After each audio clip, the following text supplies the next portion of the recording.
lillahi daarul qawmi hayre dañuy bural rokkede arif zeynu diini muhammada dokkaɗo tawfiqal ilahi ne semmina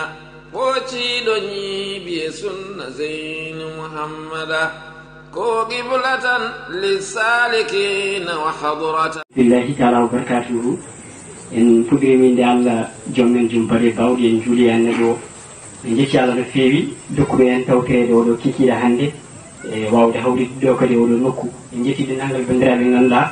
keeɓi hawridde ɗo e arde fottide ɗo e ngal ɗo jingiral gam tawteede ɗenɗon golle jogorɗe golleɗe ɗo en calmini fof tawi kadi woodi koye gardi ko ganduɗa ko ceerno Dialalo Guinée Ba e dendagal ɓe ganduɗa ko heɓɓe hawridde e oɗo nokku hannde won mbirɗen ni gam arde tawteede ngal ɗo baɗal ngal ganduɗa koye jofirde mum wona kono gonɗon heɓlo so rokkirde seeɗan fabuji ɓen heɓlanoɓe gonɗon heɓlo tawi waɗata ko ɗo e wuro teddungo ngo Madina Gounass e nder gotel e leeɗe muɗum hono leegal mere e oɗo nokku mo ganduɗa eɗen tawe hen ko adi fof ko bismade dendagal bandiraɓe arɓe ɓe goto foof e no immori e nokkuji min ganduɗa ko tewteɗe wuuro ngo haañi ɓen keji ganduɗa ko arnoɓe tawaɗo e nder ndeɗe mentere gam arde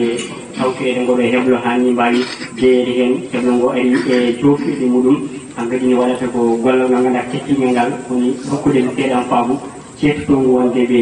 tawtorama ngoɗon heɓlo ɗum noon en calmini no mbiɗen ni ceerno Dialalo Guinée mo ganduɗa no ɗo tawi ko kañum tigi woni ɗowatnoɗo wonɗon heɓlo e wallidiɓe makko dendagal kadi bandiraɓe mo ganduɗa no mbiɗen ni ko ardiɓe ɗenɗon pelle ɗiɗi mo ganduɗa ko ceerno Dialalo Guinée ma ko ɗenɗon pelle ɗiɗi denti e jengini ɓen jenginoɓe e nder mumen gam ɓiɓɓinde ngoɗo heɓlo mo ganduɗa ko adorano waɗide e kane hitande tawi wattino ko tooni ɗinɗon nokkuji ɗi ganduɗa hedde andu guinema ene tawe toon ceerno Dialalo Guinée jahatno toon e kane hitande gam heɓnude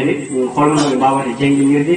yen ɗon piɗe fedde andu guinema e ɓe jogotto ɗum e nder ndeno hitande nde ɓe kuccani gonɗon heɓlo noon e ndeɗo hitande ujunaji ɗiɗi e nogas e ɗiɗi koko wayli mbaji saabu koko eggi toon e ɗinɗon nokkuji ɗi waɗeteno saabu ceerno Dialalo Guinée motonoɓe e wuuro ngo gam yaade tawoyde toon e heɓnude hikka ko kamɓe jimmi toon e ɗinɗon nokkuji e gardugol Sada Bayli ɗi ɓe gaari ɗo e nder wuuro teddugo ngo Madina Gounass e tawde ɗo fedde guumu jangde Madina Gounass kañum nete hono serrande waɗanede kala saaha so waɗanede heɓɗoji ɗi ganduɗa arata ɗum ko ceerno Dialalo Guinée Ba ngol kolol hitande ujunaji ɗiɗi e nogas e ɗiɗi no mbirɗen ni hikka ko ɗo yuɓɓina tawi rendiɗi ko ɗen ɗon pelle ɗiɗi foof kamɓe ɓen ɗon jangguinoɓe immini toon kamɓe jangguinoɓe tawi kadi ɗo e wuuro ngo ndendina e nder ndeɗo yonte tawi ɗum fuɗɗino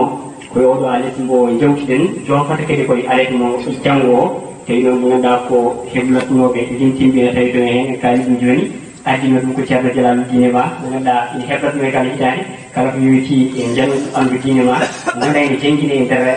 ɗenɗon pelle ɗiɗɗe foof kono fedde guumu jangde kala fedde andu guinema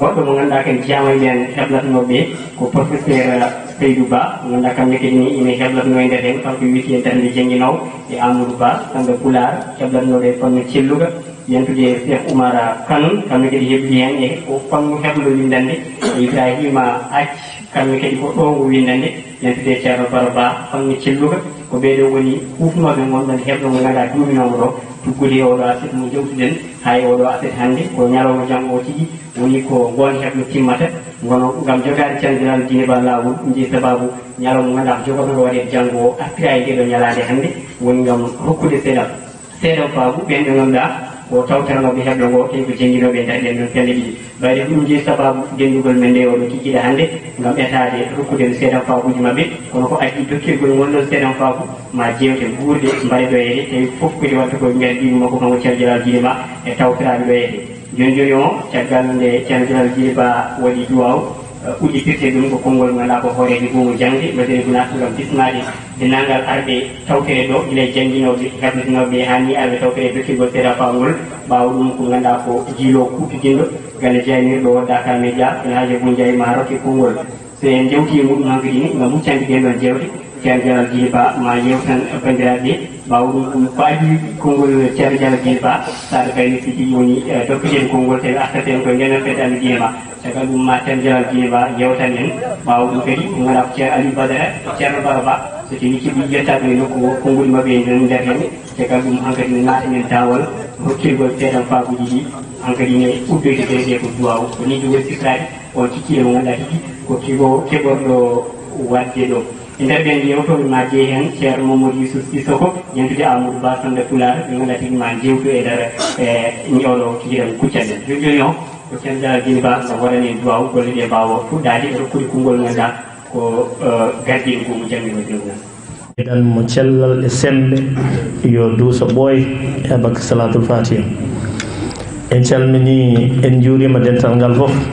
e ardinde salminaɗo ndu hono ceerno men ceerno Jalaluddin Mahmoud mo ganduɗa ko kañum ardi ɗeɗo golle waɗi hen kadi golle mantinide ene jokki ha e kikiɗe hande ha janggo subaka ene waɗa hen ko ganduɗa ene wawi naftude leñol ngol foof e mbadi koptidinde yo Allah yemmo moƴƴat. En calmini mawɓe men jinnaɓe men taweteɓe ɗo e jonde nde ha e heeɗiɓe sawtuji ɗi e jogorɓe heɗoyade foof. En calmini dendagal bandiraɓe taweteɓe ɗo ha tengti noon e ɓen ɓe ganduɗa ko dariɓe lan ene janga ene jangguina ɗemgal ngal ɓen ƴettuɓe pitali mumen jognidimago leñol ngol ɓe gilli mumen e leñol ngol e darde mumen ɗemgal ngal tawi humpani hay goto ko ɗum waɗi won jimowo goto biɗoɓe jambaro jasata leñol jaɓat jaɓano leñol jikkiɗo jikku leñol jibinat jambaro leñol jam waɗa jaalo e leñol ɗum waɗi jambareɓe leñol ngol on jarama no fewi ɓe ngabbi e tuule ɓe cori e joloɓɓe ɓe jeehi e nangue e toɓoɗi ngam jangde e pinal e ɓamtare leñol ngol tengti noon to banggue diine o e momtude humam binnagal ala to foof to ɓe jahani ala foof kadi ɗo ɓe jettodaki e ceerno Jalaluddin Ba kala ɗo kulnoɗen ngabbude walla sorde e duuso makko e jangguingol makko e duwaw makko en jettini toon leñol ngol yettode woddani Allah yo Allah yoɓon moƴƴere e alhamdulillahi rabbil alamin ƴettuɗen konngol koye inde goomu jangde noon sa wi ɗum mbiya ceerno Jalaluddin Ba sabu minen wiyeteɓe ɗo goomu jangde ɓe gila komin cukalon tokson min ɓami yebde e janngude bindanɗe makko e tinɗinoje makko gila law gila e defte ɗe ganduɗen enen kala ha e jayde caafal e kala bindanɗe mum humpitade e finde e jayde he e findinde e reerɗude e darade e daranade ngol ɗo leñol e ngal ɗo ɗemgal e ndeɗo jangde wadde ko gila law ha Allah itti wirnitawo hakkude men woni mbawɗen tarde e darade yeeso makko mbawen eggude e etade e famnade e pammingol makko ceergol cembugol barkingol ngol ha woodi ko waɗa hen seeɗa yettude wodani Allah ko dillete hen e ko deƴete hen ko waɗete hen foof ko e barke ceerno sabu eɗen gandi guila hedde hitande ujunere e temedde jeenayyi e capanɗe joyyi nde Amadou Hampate Ba ari ɗo enen kala eɗen gandi taari ko haaldi e ceerno e ko ceerno jaabimo e nde ceerno yamiroyimo nde wimo bisimilla ma sabu en dañi janggoɓe en dañi ko janguete yettude wodni Allah ko ɗum tan woni e fillinde ɗo ha tengti noon e oɗo kikiɗe kadi kikiɗe e nder kikiɗaji taw kadi Allah moƴƴani en arde e oɗo galle mo ganduɗa ceerno inni ɗum jagguingal ɗo Bawol wi ɗum Darou Nadwatu galle batuji eɗen pellitoɗo jomiraɗo subhanahu wa taala kala batu jooɗaɗo ko batu jortanaɗo jaɓanede kala gollal bawnogal wonde tengtinoɗe ndeɗo jangde wadde eɗen malnoro ɗum eɗen beltoro ɗum kadi e dañde ngal ɗo dañal e oɗo kikiɗe e dañde kadi ngal ɗo dañal ngal ganduɗa yontere timmude tawi yontere nde jangguinoɓe ɓe keblete hen ko ɓeydade famde diine o no andirte e no jangguinirte beele ɓe mbawa laynude ɗum ha yetto e kala jogli ɗum ɗo ko dañal manggal saabu andude haysoko ñawore wotere e sharia wona hunde werde saka andinde ɗum kono Allah moƴƴani en rokki en mo ganduɗa nde feeñi aduna nde ceerno radiallahu taala anu wino o jeeha ko e seereɓe jamanu janggo ɗum latti aduna o fof humpitima ɗum yo Allah junno gurdam ɗam ha juuta ɓeyda cellal ngal ɓeyda sembe o enenne kadi Allah hokka en ɓeydade ɓattademo e arnanade e ko jogui omo tottira ko Allah hokka en fandinde yettode wodni Allah Mama Samba Diop murtuɗo wi ko jaalal leñol enen fof eɗen gandi ko Pulaar wiyata jaalal wadde omo tambi ko heewi wadde nduɗo suudu fawru gandal yettode wodni Allah ndu nafti e banggueji foof ha ko ɗum saabi Allah moƴƴani en e darde makko e dowuji makko e barke ceerno e kala hitande hebloji enen mbaɗatno ma sada artane hen toon to ɓundu lowre e Fuuta Allah artirani en haa ɗo ɗum ɗo kadi ene jangina wonde ko Mama Samba Diop Murtuɗo wino ko ɗo e Madina Gounass woni capital Pulaar mbeɗa siftoro hitande ujunnaje 2006 walla 7 nde yimɓe jeehi ziyara ɓesgu Madina e dental ngal fof ari ziyara ɗo ceerno ɗo caggal julde taske ñalawma Samba miñum julde nde ceerno habrata en dendalngal leñol ngol fof ene anniyi wadde dental gotal ɓe jiiɗi ko jooɗorde nde saison wona ɗo e Madina Gounass so tawi mi juumani no ceerno haalirno ni o wi ɗum arani ko onon sukaɓe ɗum ko 2006 walla 2007 won noon hande mbiɗa ande waɗi duuɓi 10 pawɗi yettode wodni Allah ɗum ɗo fof koye piindi ko hollirta wonde ma leñol ngol fof hawra ɗo jungo ceerno Jalal ɗo ko poti tottede ko ɓe totte ɗum ɓe cara ɗum e aduna he fof ɗum ɗo ko piindi mum yettode wodni Allah o wiyete goomu jangde ko noon mi haali ko kanko gila 2004 fuɗɗade jangude e jangguinde ene yaha ene lajja hen e yaha e saaji no aduna wayni heewa ɓeeɓa ha hande o eɗen dari e dartinde duɗe ɗe ha tongo e duɗe 7 beele weela hufde tawi woni no 60 duɗal e ballodiral goomu jangde e tabital Pulaar gardagol Alaji Abou Ndiaye wuro ngo fof huftodinino e takko wuro ngo fof duɗe no gandirɗon noon jangde namdi ko dañal jangde namdi ko sembe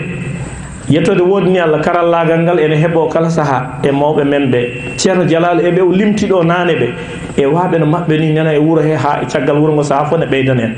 kono namdi ko moyen yimɓeɓe ne mbadda hen ene jiiɗi kono moyen o weeɓani sembe o weeɓani ɗum waɗi yaha daro ha e oɗo saaha kono yimɓe ne nangi hen ha tiiɗi nde wanno ceerno men saaha fof ene namdoɗo golle ɗe tolni omo waɗi hen duwaw on duwaw makko ne joguiti golle ɗe hay soko seeɗa woni e janggude jiyata ko résultat ji ene jalta hen ko ɓoyani ko tan galle ceerno Khalil ɗo en jii reftiɓe ɓe yettoɗo wodni Allah tongama e duɗe 7 so weeli Allah inchallahu taala ma wuuro ngo tongo hen duɗe baɗɗe tolnoji so Allah jaaɓi beele résultat ji mbawa yaltude gandirta ko gondinagol Allah e wondinade jiyaɗo Allah e barke ceerno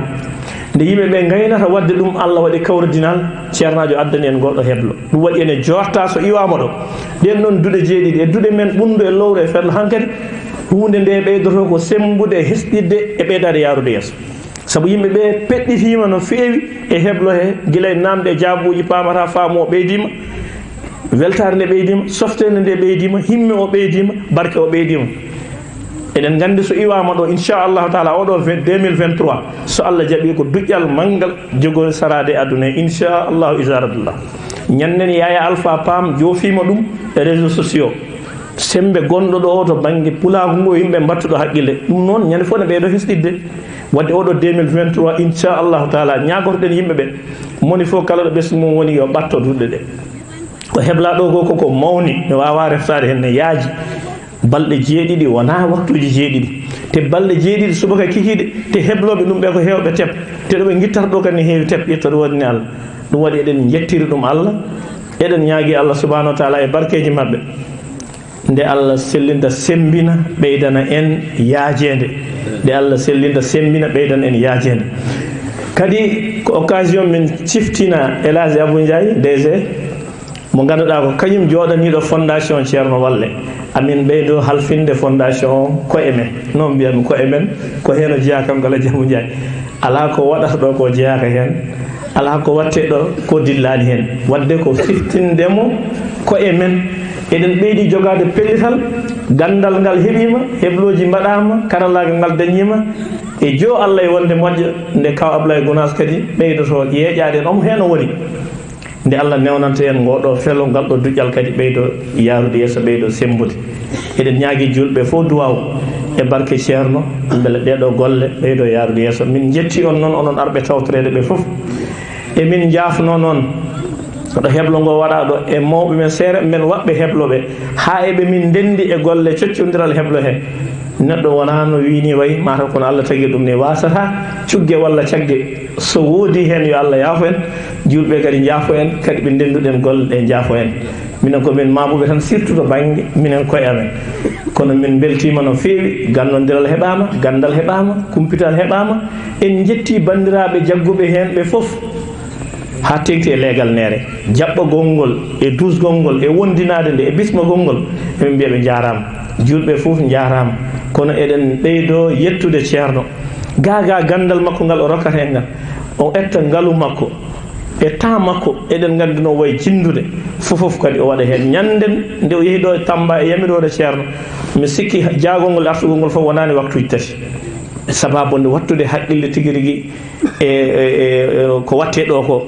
e jogade hen haaju tigi e andude ceerno no wayi yidde yo ɗum yaaru yeeso ni ceerno yo Allah yo moƴƴere en jetti fofof saɗa Amadou Baylo Sy min certa e yettudema wallahi gila golle puɗɗi eɗen gandi o ɗanaki ɓoyngol jongol jamma e ñalawma subaka kikiɗe e juɓɓude ndi ko noonne kadi Amadou Ba e goomu équipe o fof goomu jangde fedde andudinema dendagal onon fof e joguinoɓe juɓɓude ndi onon fof on jettama on jarnama en mbiya ko dilla hen ko yo Allah wattu ɗum barke saabu daraja rasul sallallahu alaihi wasallam yo Allah wat ɗum barke heblogo yo Allah wat hen barke yo Allah hokku en naftorade e naftinde ɗum julɓe saabu barke Cheikh Tidiane e Cheikh Tidiane jaafoɗon noon so haala juuti ñawat assalamu aleykum wa rahmatullahi taala wa barakatuh min ñaaguima du'a o yafuya ƴettude konngol e jeese ceere men ɓe sikki ala oɗo ñalawma en gona hen haaloɓe gonten hen ko heɗotoɓe saabu ko ñalawma mawɗo ñalawma kadi mawɗo e nder meɗen en jetti Amadou Tidiane Kassé o haali e inde pelle ɗe fof o haali e inde goomu jangde e inde fedde andudine ma ɗum tagui eɗen sohlano bonko eɗen gara haalde hen ko haali ko tan eɗen mbawi tongade hen en jettimo e daɓɓiɗinogol e sifano haalde ni fof laaɓi famnima jettor keeriɗo fewde e ceerno men ceerno Mahmoudou Dialal eɗen ñaago Allah subhanahu wa taala yo Allah junno gurdam makko saabu so gurdam makko juuti ko ɗum nafoore dendagal julɓe ha tengti e bandiraɓe fulɓe raɓiɗina tan ko ngol ɗo woni kolol jeeɗiɓol walla laawol jeeɗiɓol ko fedde andudine ma ina wadda e ceerno Mahmoudou Dialaluddin heblo wowno wadde ko e nder diwan ɓundu kanko immotono ga o yaha o tawoya toon bandiraɓe men ɓe o wadda e mabɓe lulde balɗe tati nayyi so heewi jeegom hikka o sabu yiɗandemo julɓe nafoore nde e yidde hunde nde fof nde wonno ko wootere ɓeydo yiitodirde ɓeydo andodirde ɓeydo kadi wawede nafodirde kamɓe arɓe ɓe ɓe naftoro ko woni ga ko kamɓe tawaɓe ɓe naftoro ko woni toon ko miijo makko addi yo lulde nde waɗe ɗo e Madina Gounass beele enen fof ndenden mbawen ƴogde ko ƴogete hen ko sabu eɗen gandi ko nafoore ɓolde woni hen kanko omo wawno yaade hitande fof o yahatno ko goto walla ɗiɗo kono en jii e ngol ɗo laawol fodde yimɓe yonɓe ngari goto fof woodi ko waɗi hen ko jiida e ko goɗɗo waɗanno ko ndeke ɗum ɗo tan ene wona yeru ko addanno ceernajo o leƴƴade walla miijade yo yimɓe fof ngar ndenden ga gonen hunde wotere gueɗel gongel ngel ko ha yimɓeɓe ɓeydo andodirde saabu mbiɗa sikki hande o goomu jangde andi holko woni fedde andudine ma fedde andudine ma andi hol wonɓe goomu jangde jokkodiral lamgal kadi jotodiral moƴƴal belgal sañima e nder ndeɗote yontere ndeke ɗum ɗo kadi ko e gartam ko ñalawma o waɗira walla ko lurde nde waɗirano ngol ɗo kowlol jeeɗiɓol noon e ngol serti e laabi keddiɗi ɗi e fannuji ɗi fof hono ko kalmi ɗo ko yawti ko ene ɓuuri hen tengtude ngal ɗote daawal sabu wonde daawal gandal daawal diine daawal humpito daawal fahamu ginnirɗen ɗum mo ganduɗa so tawi inde makko haalama yimɓe fof enen gandi holko waɗi e nder l'islam kono holko waɗi e ngal ɗote dental ko faati e gandal e ko abbiti hen ɗum woni ngol ɗo kolol innira ceerno Amadou Tidiane Fass mo Gounass walla mbiyen ceerno Amadou Tidiane Ba mo Fass Gounass yo Allah yomo moƴƴere enen fof eɗen gandi ceerno Amadou Tidiane Ba Fass holko waɗi e ngal ɗote dental ko yowiti e gandal e ko abbiti e ɗum enen fof eɗen gandi ngal ɗo dental hande dendagal farnorɓe men walla ɓe ñantortoɗen walla ɓe cuɗortoɗen to banggue gandal kamɓe fof sen mbawi wi sen kuuli wiide kamɓe fof ko ɓuuri en hewde kam nokkiɗo makko ɗo gandal ndeke ɗen mbawi wiide hande ko kanko woni lampa mawka jaynika e nder dental he ko yowiti e gandal ɗum noon innirade mo lulde gandal wona huunde wiyetede fotani wonde wadde ko huunde fonde wonde eɗen ñaago Allah subhanahu wa taala sabu barke makko ko daña hen e ndeɗo te yontere e gandal fof yaata ɗum arde ko naftude leñol ngol fof yaata ɗum arde ko naftude julɓe fof lunde duumima fodde yontere Allah newni fodde 53 mo innama ade tawama nden lulde hen fodde yimɓe nogas e ɗiɗo ko arɓe e inde fedde andu diine ma ko heddi ko bandiraɓe men goomu jangde enen fof jantodiri ngoni hen hayso tawi doggol ngol ko windano ko yehino ha woni fodde yimɓe 50 ma taw no adunaji ɗi mbayi ni gantuji e haljoji woni hen ɓe keɓani arde kono ko ari ɗo ko ina yona alhamdulillahi rabbil alamin sabu eɗen gandi wonko heeɓa kadi wonko faama so tawi noon ko holi fedde andu diine ma en jaññata ko hen en jurnata ko hen sabu wonɓe ɗo ɓe fof enen gandi ɗum fedde andu diine ma ko fedde darinde hono no pelle keddiɗe darroyi ni woni momtude human binnago e yamirore ceerno mi jubba seeɗa tan eno ɗum ardi nde tawno tarih ene yaawi majjude walla sahaji ene yaawi majjinede ko ɗum saabi kala nde dokkami micro tan mbeɗa heewi ruttade e holno ɗum ardi beele ɗum wawa heddade hakkillaji yimɓe e janggo e jaam tawa wona hunde majjore walla mayore e nder noppi yimɓeɓe miijo mum adango ko mino e musidɗam Alaji Abou Ndiaye laawol ɗanngal heɓi min on sahaa ceerno men ene ɗanni min pewji ɗanngal jokkere en ɗam kanko won musidɓe ɓe o yinno jokkoyde en ɗam o ɗaɓɓiri en yo en ɗoftuma e gollude laawol nden jaaɗen puɗɗorɗen ayne maari ɓundu jaaɗen ɗaharatu jaaɗen kooli lowre jaaɗen wuro geɗa wuro mbulel garɗen ha bonji waali ko ɗon miijo ngo mbawɗen wiide ngo jibina tawɗen ɗon fedde jaalinde fedde jangguinore ko ganduɗa ɗum ɗon yaadani eko jeheten ko jewte gooɓe jiile hakkude men e mabɓe joli e ɓesgu wonnongu ɗon ngu wadde fedde ɓe guinnir ɗum Alaji Abou Ndiaye nden ɓe jokkodiri e makko caggal en garti o hollitiɓe wonde omo yaadi e fedde nde kono inde nde yo rokke ceerno men ceerno Jalaluddin ko on lebdi hen ko on haandi ɗum e nder ngal ɗon daawal ene ƴoowe woni wonani Allah waɗi musidɗo men Mamoudou Deysa Dia omo jogi nodduɗal omo jangguina o ɗaɓɓiri fedde men ne wiye tabital pulagu e gardugol Alaji Abou Ndiaye yo rokkuɓe seydam faaguji e nden fedde jaaɗen toon ko en sete jonɗo nde deftuɗen ɗon gartuɗen ɗum kadi wonani bonjinaɓe ɓeydade softude e yidde sabu ko dillere wannon toon nde kadi rokkiɓe ɓeydade wurnude miijo mabɓe ngo ɓe jokkodiri e Alaji Abou holliɓe laawol ɓe jokkodiri e ceerno men ceerno Jalaluddin e ballal Alaji Abou Ndiaye e ballal musidɗo men ne wiye Djiby Ba ene jeeya Cawlol ko on wonno bom ɓurɗnoɗo wawde darade ha ɗeɗo golle mbawi darade toon e raɓiɗinade on tuma enen eɗen jooɗi to wiyete ayne maari ɓundu eɗen golla toon eɗen golli toon golle leñol ngol eɗen golla toon golle koye meɗen ceerno men ceerno Jalaluddin o noddi en wonde yo en jaa bonji eɓe jiiɗi darnude fedde mballodiren e mabɓe fedde nde ha daro on saha nodɗen musidɗo men Ibrahima Oumar Sall to Gurel Gueɗa kawroyɗen e makko toon e raɓɓiɗinade e tonggol mbadɗen e mabɓe toon batu piɓodirɗen e mabɓe yoɓe darnu fedde taw ko adi duɗal ɓe darni fedde nde gardirɗen e mabɓe kadi kala pelliɗɗo jeeyde e ndega fedde koma yalta e nde to fedde mbiɗa siftoro mbaɗɗen hen kuulal ene wiye ɓoccode e kaaƴe pijjata firti ko kala pelliɗɗo jeeyde ga jeeytaki to kala pelliɗɗo jeeyde to jeeytaki ga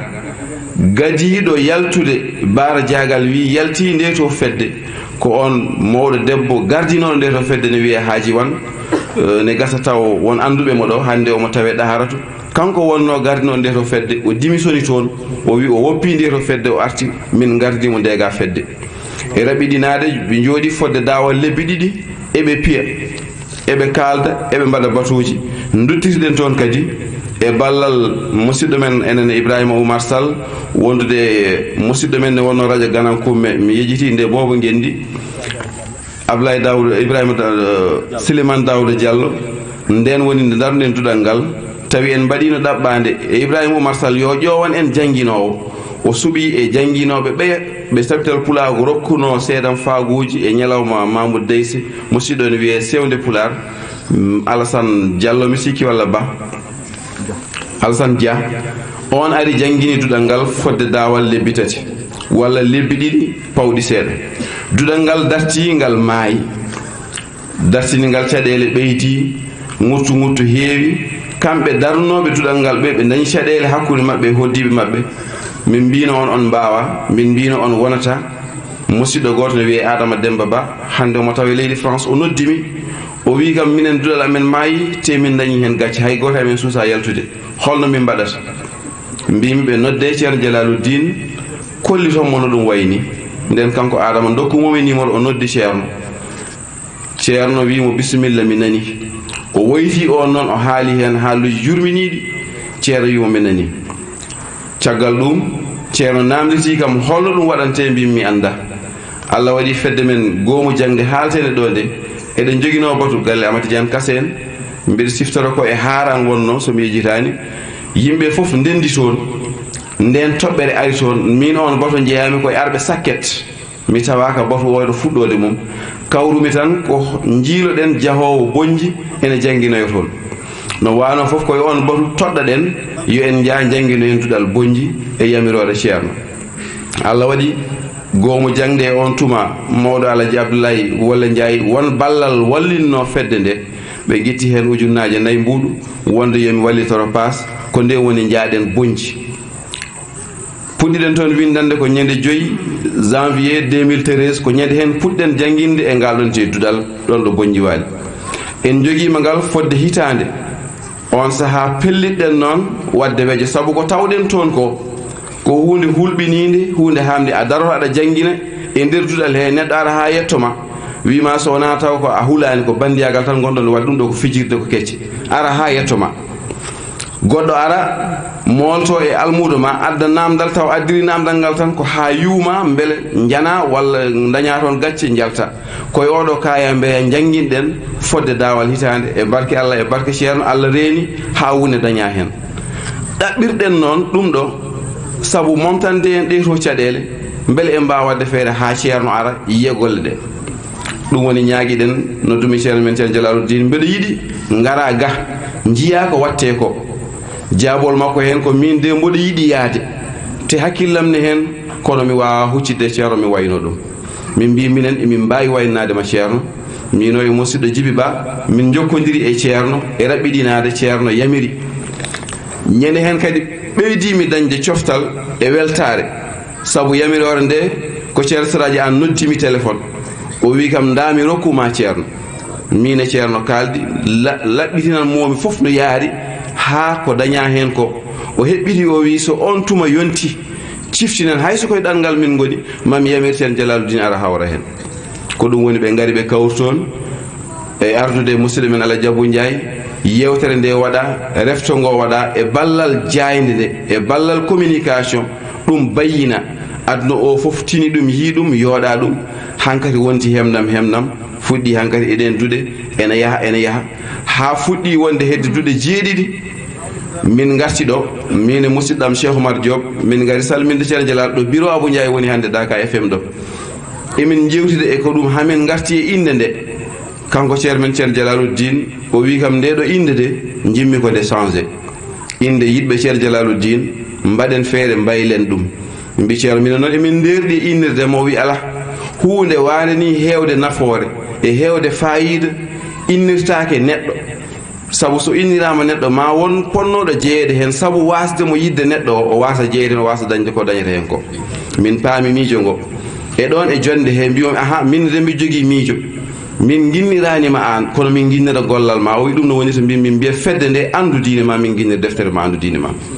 e raɓɓiɗinade ko ni woni no miijo ngo ari watta fedde andu diine ma caggal ɗum bato jooɗoya Sinthiou Dialiguel yiilirde darna woni ndewmi takel ha o saha ɗo gonɗen ɗo mi wawa qimade hande no foti yimɓe jiiɗi dolan diine ma ara toon mi wawa haalde no foti yimɓe hande coyni e fedde an diine ma yetto toon saabu fayida muɗum e jaajgol mum wadde en mbawi wiide ɗum ɗo fof ko fuɗɗi ko fuɗɗori ko yimɓe 50 e jeeyo hande o ene yaaha e fodde yimɓe ujunnaje ko barke Allah e barke ceerno e duwaw mum yettin ɗum ɗo ɗum noon eɗen jetta dendagal bandiraɓe jaggunoɓe hen eɗen jetta foof ko jubbande tan so tawi weeli alhamdulillah so wonno way jaafoɗon assalamu aleykum wa rahmatullahi taala wa barakatuh lillahi darul qawmi hayre dañi ɓural rokkede arif zeynudini muhammada dokkaɗo tawfiqal ilahi ne semmina pociɗo ñiiɓi e sunna zeynu muhammada ko qiblatan lissalikina wa hadrata